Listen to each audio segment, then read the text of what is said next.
இயேசு கிறிஸ்துவின் இனிதான நாமத்தில் இன்றைய ஆவிக்குரிய சிந்தனைக்கு உங்களை அன்புடன் வரவேற்கின்றோம். இப்போதும் ஒரு பாடலுக்கு பின்பு உங்கள் சிந்தையை தெளிவிக்கும் ஆவிக்குரிய செய்தியை கேட்கலாம். யாக்கோபில் ஓர் நட்சத்திரம், இவர் வாக்கு மறாதவரே. கண்ணிமை நேரத்திலே நம்மை விண்ணதில் சேர்த்திடுவோம். இயேசு மானிடனாய் பிறந்தார், இந்த லோகத்தை மீட்டிடவே. இறைவன் ஒளியாய் இருளில் உதித்தார், இந்த நற்செய்தி சாற்றிடுவோம். இறைவன் ஒளியாய் இருளில் உதித்தார், இந்த நற்செய்தி சாற்றிடுவோம்.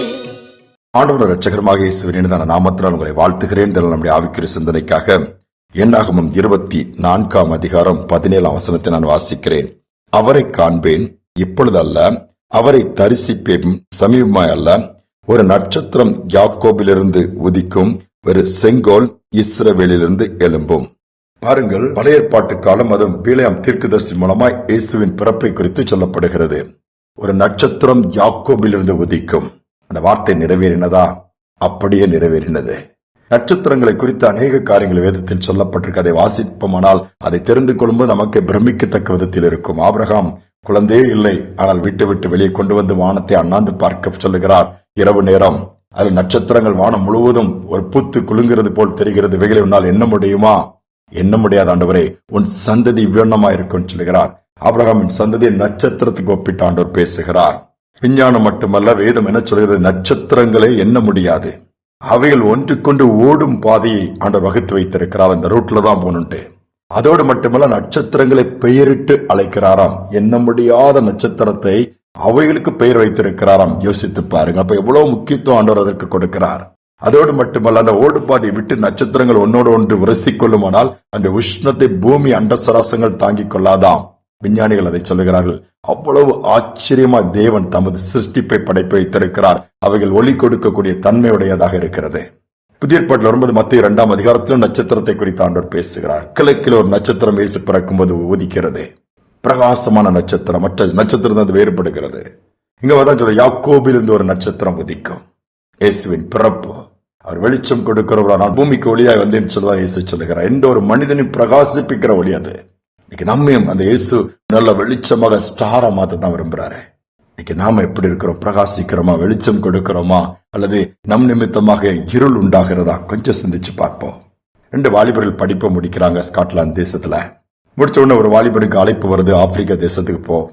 இன்னொரு வாலிபன் சொல்லுகிறான், இப்பெல்லாம் ஊழியன்ட்டு போய் என்ன பண்ண போறா? என்ஜாய் பண்ணணும், சம்பாத்தியம் பண்ணி என்ஜாய் பண்ணணும், அதுக்கு தான் நம்ம இருக்கணும். என்னடா ஊழியம், மிஷினரின்னு சொல்லிட்டு இருக்கா.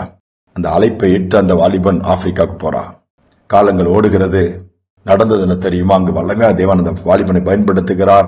அங்கே நாகரிகம் இல்லாத அந்த ஜனங்கள் இயேசுவை ஏற்றுக்கொள்கிறார்கள். இருள் இருக்கிற ஜனங்கள் வெளிச்சத்தை பார்க்கிறாங்க. அங்கு மாற்றங்கள் ஏற்படுகிறது. அங்கே அவர் மரிக்கிறார்.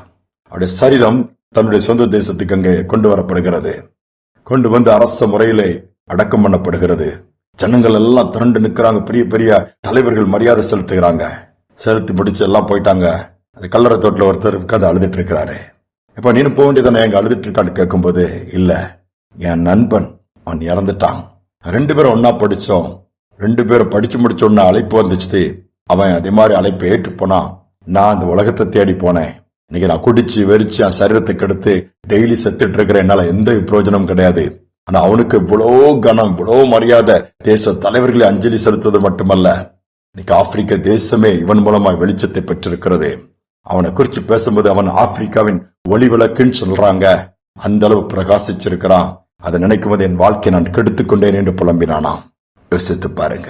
இன்னைக்கு நான் வெளிச்சம் கொடுக்க முடியாது. அதான் நீங்கள் உலகத்திற்கு வெளிச்சமா இருக்கிறேன் இயேசு சொன்னார். இயேசுவும் ஒளியாக இந்த உலகத்திலே பிறந்தார். அநேக வீடுகள்ல ஸ்டார் எதுக்கு தொங்க போடுறாங்க? கிறிஸ்தவ வீடு என்று தெரிந்து கொள்வதற்கல்ல, ஏதோ கிறிஸ்துமஸ் நாட்களை போடுவாங்க. அந்த ஸ்டாருக்கு பின்னாடி பெரிய அர்த்தமே ஆண்டவர் வைத்திருக்கிறார். நம்ம நட்சத்திரங்களா ஆபிரகாமின் சந்ததியாய் தேவன் நம்மை வைத்திருக்கிறார். நாம் ஒளி கொடுக்க வேண்டும். அந்த கிருபையை இந்த நாட்கள்ல கொடுக்க முடியாது. கேட்போம். எந்த ஒரு மனுஷனாலும் பிரகாசிப்பிக்க செய்ய முடியும். யாராக இருக்கலாம். ஆண்டவரே என்னை பயன்படுத்துங்கன்னு சொல்லி கேளுங்க. ஆண்டவர் உங்கள் மூலமா நன்மை உங்கள் குடும்பத்திற்கு மட்டுமல்ல, உங்கள் சமுதாயத்திற்கு மட்டுமல்ல, தேசத்துக்கு கொண்டு வருவார். ஜெபிப்போம். அன்பின் தகப்பனே, இந்த புதிய நாளில் மீண்டும் நன்றியோடு துதிக்கிறோம் அப்பா. யாக்கோபிலிருந்து ஒரு நட்சத்திரம் உதிக்கும் என்று சொன்ன வார்த்தை நீர் அப்படியே நிறைவேற்றி கொடுத்தீர். அதோடு மட்டுமல்ல, நீர் ஒளியாய் வெளிச்சமா இந்த உலகத்திற்கு வந்தீர். எங்களையும் ஒளி கொடுக்கிறவராய், ஒளி கொடுக்கிறவர்களாய் எங்களை நீர் ஏற்படுத்தி இருக்கிறீர். நாங்கள் அதை உணர்ந்து இருளில் இருக்கிற ஜனங்களுக்கு நாங்கள் வெளிச்சத்தை கொண்டு வருகிறவர்களாய், பலவீனமான ஜனங்களுக்கு நாங்கள் பலன் கொடுக்கிறவர்களாய், மாற்றங்களை ஏற்படுத்துகிறவர்களாய் இதை கேட்கிற ஒவ்வொருவரையும் மாற்ற முடியாது நாங்கள் ஜெபிக்கிறோம்ப்பா. எங்கள் மூலம் நன்மை உண்டாக நம்மால் முடியும். அந்த அப்படிப்பட்ட பாக்கியத்தை கொடுங்க, அப்படிப்பட்ட கிருபைகளை கொடுங்க, அப்படிப்பட்ட விதத்தில் எங்களை நடத்தி பயன்படுத்துங்க. ஒரே ஒரு வாழ்க்கை வீணாக்கி விடாதபடி சரியான முறையில அதை பயன்படுத்திக் கொள்ள அனுக்கிரகம் பண்ணுங்க. தாழ்த்தி ஒப்புக் கொடுக்கிறேன். துதிகன மகிமை ஏற்றுக்கொள்ளும் இயேசுவின் நாமத்தில் பிதாவே, ஆமேன் ஆமேன். தேவன் நம்மளை நட்சத்திரங்களா வைத்திருக்கிறார். அதன்படியே நாம் இந்த உலகத்திற்கு ஒளி கொடுப்போம். நிச்சயமாகவே வழி உண்டாகும். இந்த சிந்தனையோடு இந்த நாளை தொடருவோம்.